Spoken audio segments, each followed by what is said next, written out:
In this module of our AI Power Training and Design course, we're going to talk about creating an accessibility persona with AI. So we'll walk you through the general process of creating an accessibility persona to enhance your understanding of the audience to improve learning outcomes. What I will say about this is we're not replacing contact with people, and you'll see this throughout this training here. What we're doing with this persona is through feedback and through the various consultations that you might have, we use this as a basis to keep asking this persona questions so that you as the trainer can do more of the work and not burden other individuals with constant feedback every single time you change something. You can use this as a base with the information that you have, as long as the inputs are good and relevant based on what the community has said, what your learners have said.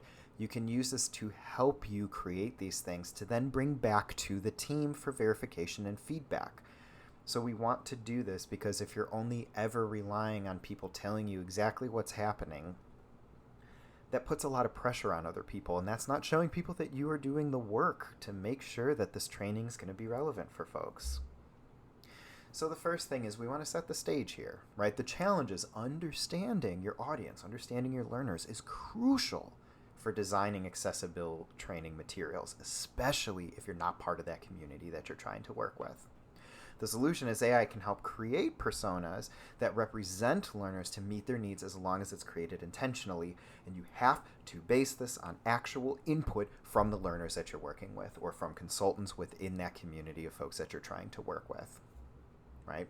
So in trying to understand and get a base to present something meaningful based on what other folks have said, you have to gather a lot of information. Creating personas and utilizing AI, as we have stated before, the inputs are just as important as the outputs.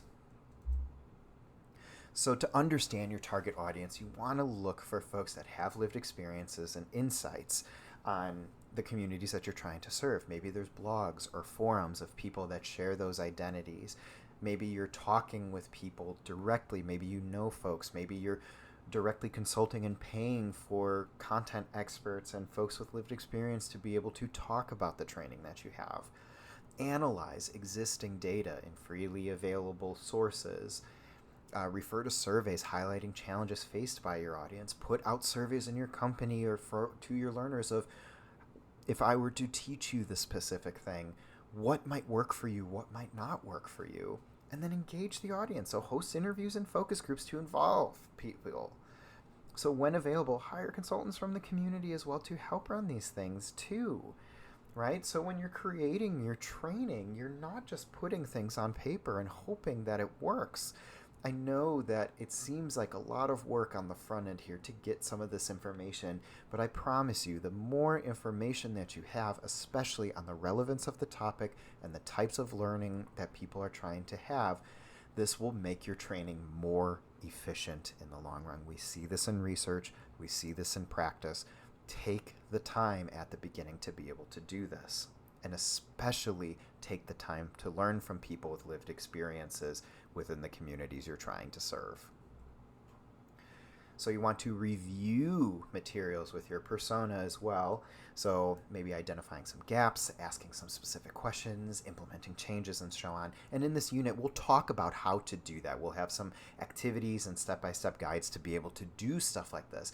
But I want you to think about that. Who are you going to contact for this particular thing? Who are you going to help validate the information that you have discovered so far, and so on?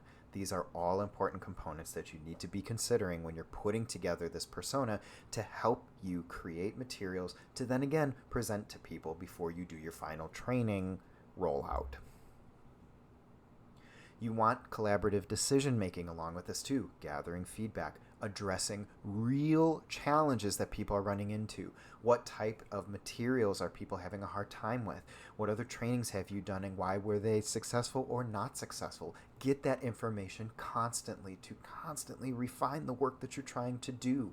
It sounds like a lot, but the more work you put in on the front end to make something accessible is going to pay dividends in the long run.